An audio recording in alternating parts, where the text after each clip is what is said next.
Yeah, but death does not frighten me. I've lived a decent life. I've had heartbreak, and there's heartbreak in every life, Yes. of course. But overall, if I go tomorrow, and I hope I don't, but if I do go tomorrow, that's okay. Well, Right. we have to be at peace with ourselves That's that right. way. And we all have our own personal convictions that way. And no matter what walk of life or stage of life that you are in now or have been. But yeah, I think most people have an optimistic view on what's ahead. Yeah. Just this morning, there was on the early morning news a couple that had been married for 72 years. Isn't that wonderful? Yes. And dutifully, the husband just sat back and listened to his wife talk. That is a wise husband. Wise husband. I said to my wife, I said, watching that, I'd sit there, I'd be holding your hand and just let you just jabber away because some things never change. The thing you don't want to do, and I actually heard this when I was young, just be quiet right now. The men are talking.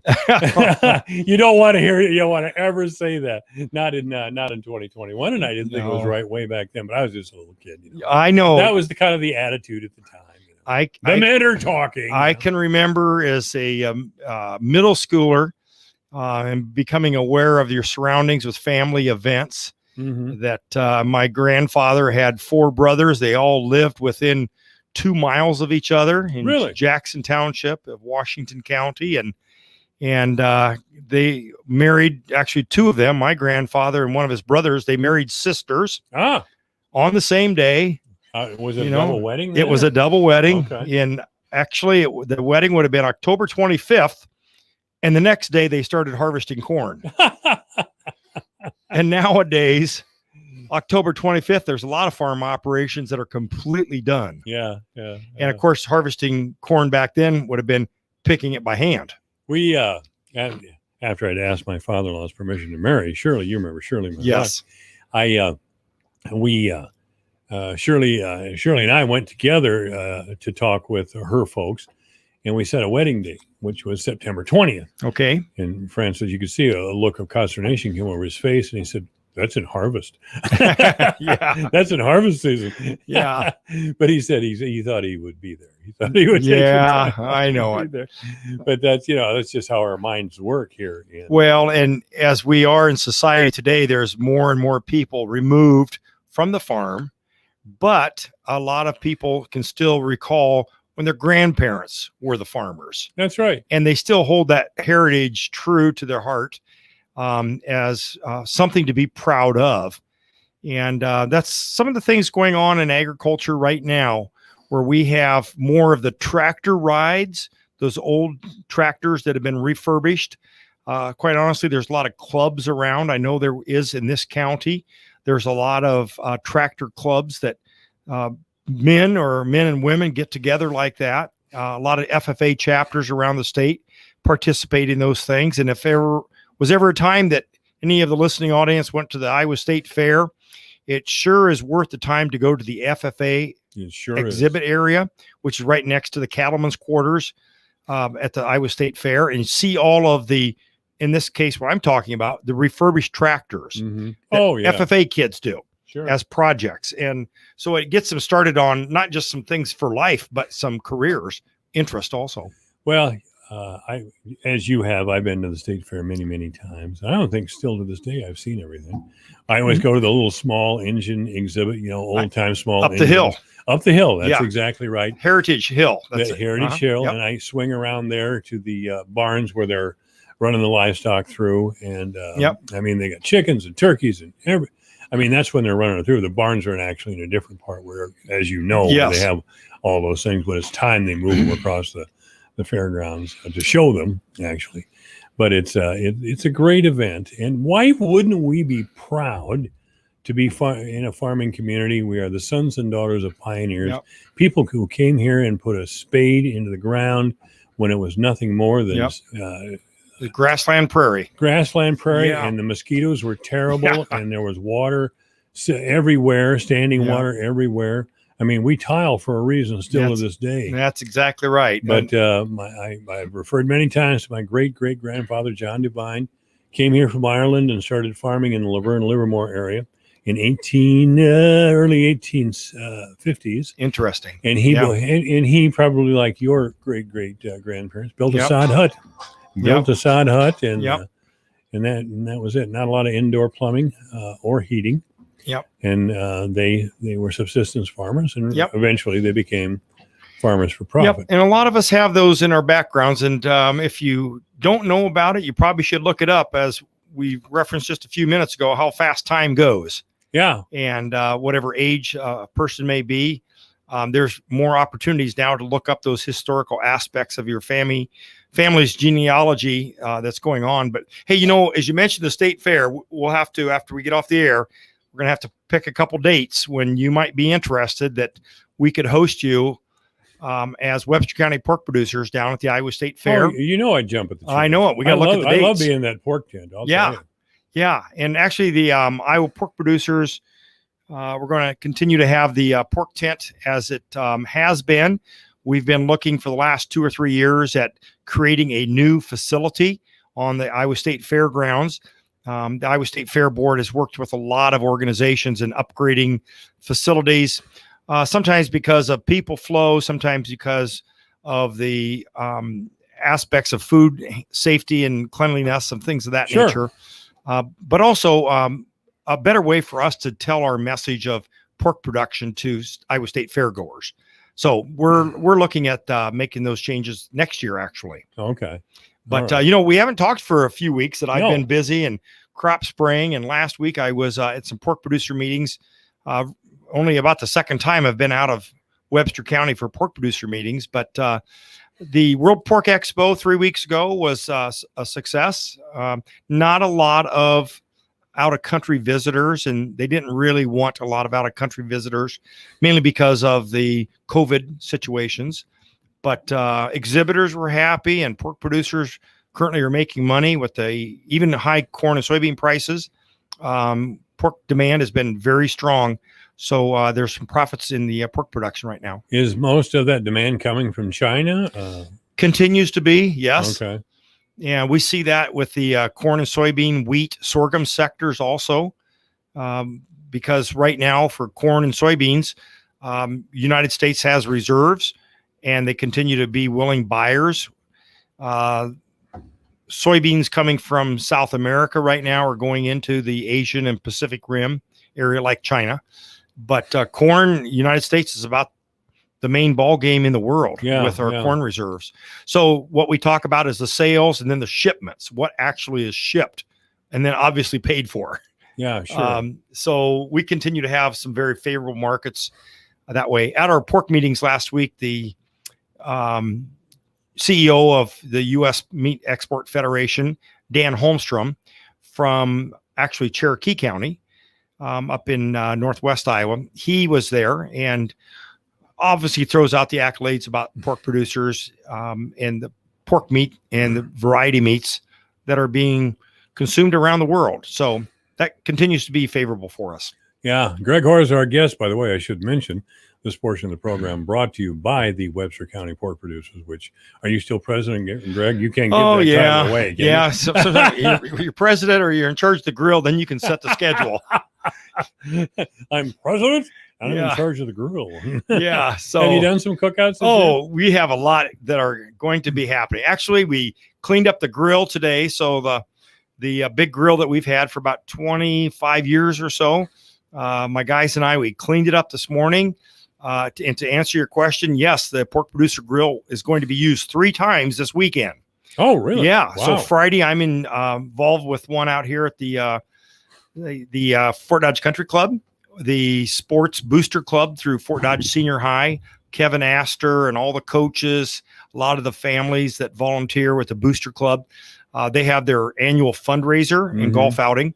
So I'm not golfing in it, but I am taking out the burgers, and my son Joe, who's was very involved with things in high school and in the community right now. He and I are going to do the grilling for the Fort Dodge Sports Booster Club.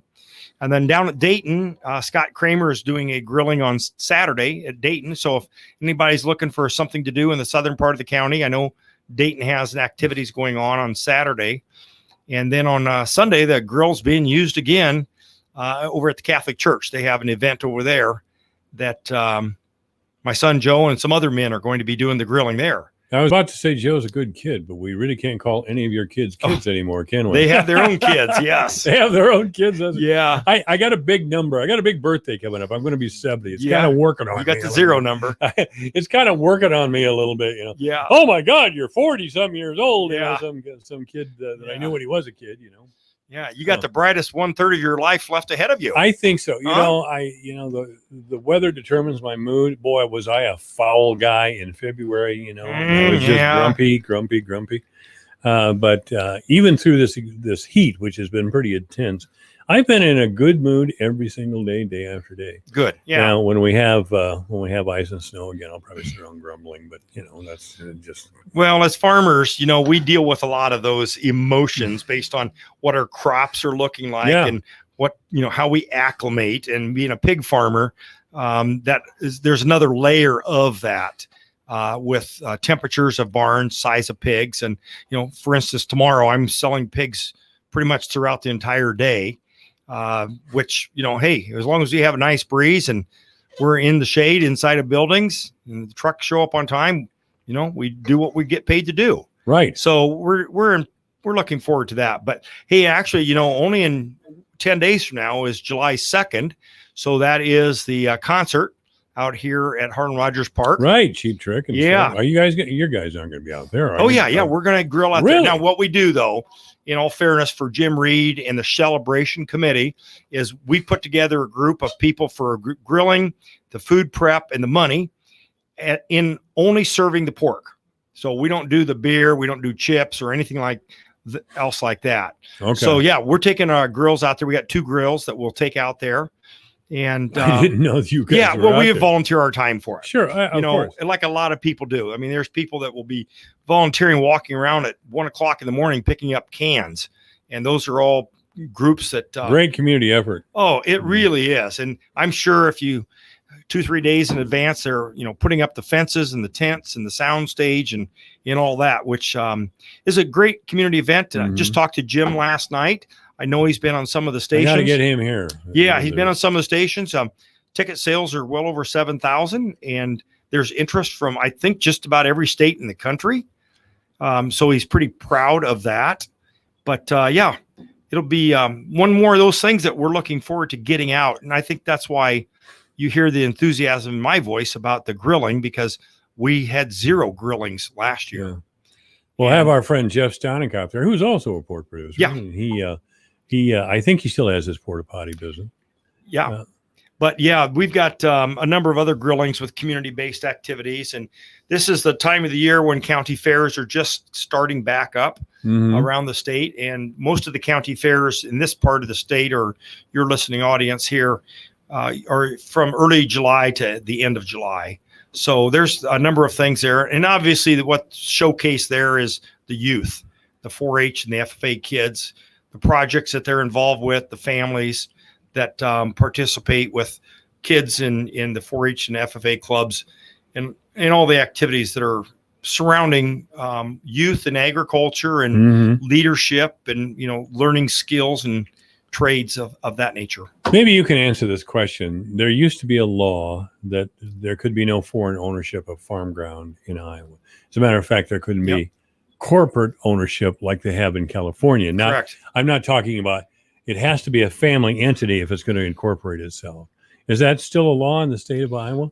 Foreign ownership laws are still in place, yes. Okay. And you can go back probably 40 to 50 years, and some of that authoring of that was Chuck Grassley. Yeah. And if you've ever heard it, I know you've had Chuck on these stations before here too. Senator Grassley has always believed in having some level of authority over foreign ownership of Iowa farm ground. Other states have that opportunity to have foreign ownership, but not in Iowa. But yeah, there's some corporate laws, but right now, a lot of as you bring up the land, a lot of the land that's being sold is being bought by farmers. Yeah.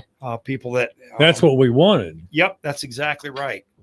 So, I mean, California, they have huge farms out there, 30, 40,000 acres, but they're owned by California Public Utilities, or their gas companies out there, California Public Utilities, Yep.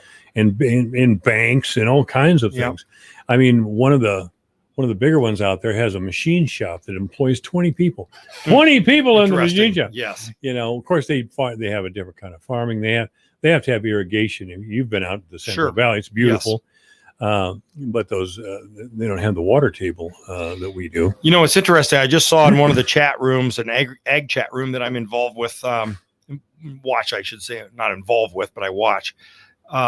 There's still water restrictions in California right now. Yeah. So there's prime farm ground that would be utilized for crop or food producing for people.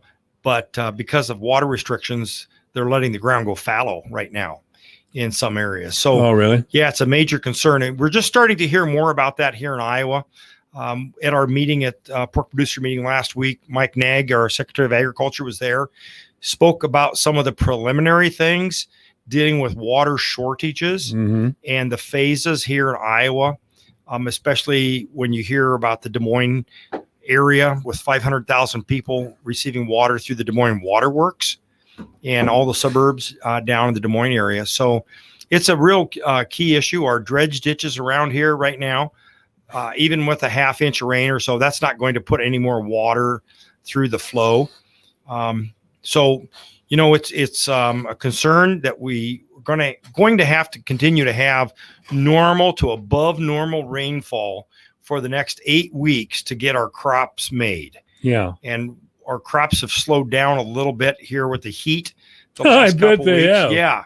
Almost going to, for your listeners' sake, you'd think heat would speed things along. Well, it does. Heat growing degree units help speed along some processes. But when you have extreme heats or high temperatures at night, it actually slows down the growth of what you would normally see for crop development. But hopefully we continue to get some decent rains in this part of the state. I know the forecast for the next 4 or 5 days, eastern Iowa and the Illinois and Indiana, Ohio, looks like they will get more rain than what we may here in Iowa, especially in western Iowa. But as farmers, we all look at the crop condition ratings. Crop condition ratings are decreasing. We started off really good shape this spring, but because this lack of moisture, that's a real concern. Greg Horse, our guest. This is AM 1400, KVFD, the voice of Fort Dodge. Randy Feenstra, our congressman now, is doing some work on the derecho at the federal level, trying to get some money for us here. Luke when he was a baby, but he lives in the Cedar Rapids area. He had a tree fall in his house.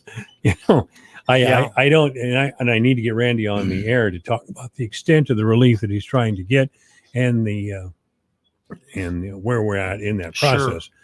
Sure. But was there a lot of derecho damage around here in our 5-county area or not? I think if you talk about derecho from August 11th last year, it would be down in the Greene County, Boone County, a little bit Carroll County. That's kind of where it started, and then working towards the east. So from actual damages in southern Webster County from derecho, not that significant. Like just go down in Boone County. There was farmers that I know that they lost their grain bins, their grain elevators, their hog buildings, and of course the crops. But Congressman Feenstra, I have heard. I still do that. Yeah, he former senator. Yeah, current congressman. State senator, yeah. But anyway, I know that he would speak to the fact that there was a bill in one of the relief packages that came through, but the derecho funds were stricken out of it. And really? Yeah. So he would have to speak more to that. And I've heard Congressman Feenstra speak about this. I know that Congressman Axney has also been asked about it because it was on that side of the aisle that the funds were stricken out of it. And I know that Congressman Cindy Axney has been responsive to that of why those funds. But the point of this topic is there's still a great need out there. And yes, I have a niece in Cedar Rapids that is fairly active on Facebook. So I see all the problems that she has endured with her home and trees and neighborhood in Cedar Rapids. And yes, agriculture took quite a hit, and a lot of co-ops took quite a hit also for grain handling facilities and just normal transportations. See, a guy like Joe Biden raised on the East Coast, he doesn't get farming, and who's the Secretary of Agriculture? That is Tom Vilsack. I thought it was Vilsack again. Yeah. But Vilsack hasn't been as responsive as I had hoped. He doesn't seem to exert as much influence in the Obama administration when he was Secretary of Agriculture over there. Yep. And I don't look for that to happen now. I mean, nothing against Vilsack personally. No. Former governor, now later Ambassador Branstad, when he was in China, I thought we'd really do some things with China, but it didn't really turn out that way. So I'm a little concerned how agriculture in the United States is perceived by our highest officials. Yeah. I guess I know Branstad and I know Vilsack wants good things for Iowa, and they want to do things for grain farmers across the Midwest. Sure. But the biggest thing I think farmers always want is less regulations that cost us money. And the one that's coming back, and I can think back to 6 or 7 years ago, and you had county boards of supervisors on your program talking about WOTUS. And that was a huge concern 6 or 7 years ago. And then with the Trump administration, the waters of the U.S. Thank you. Which in your supervisor said here, and we know in our agriculture circles, that 99% of the rainfall in the state of Iowa would have some regulations towards it. Mm-hmm. It could be water running off the ditch on a farm field, or an acreage running off an acreage in the country in a ditch across the farm field. Well, that would be then under the supervision of the waters of the U.S. regulations. And that's just very far overreaching. So when I mentioned about farmers, we all know we have to have some regulatory aspects and some accountability, and we don't mind that. But when it's going to cost a tremendous amount of money, and as you mentioned, the derecho, there's still people picking up the pieces, literally picking up pieces after, farmsteads, their production buildings, their farmland was just decimated with the winds of last year, losing the crop. And of course, then, the next crop season, anybody that had corn in that area last year, and I talked to some farmers in the last 3 weeks from that area, they have a tremendous amount of volunteer corn that was maturing last year in August. Sure. And then it dried, and then it now is sprouting. And so it's a 2-year problem. Mm-hmm. And it's costing a lot of extra money, but we know as farmers, that's just part of what we do and what is expected out there. No different than the people down in some areas by Des Moines last night, west of Des Moines, where there was 3 to 4 inches of hail that obviously wiped out the crops. Yeah. But they got some rain, but they got tremendous hail damage also.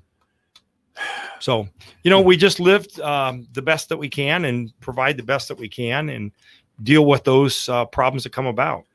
Democrats are always asking, why did Iowa turn into a red state when we were pretty blue there for a long time? It's stuff like this. That's why.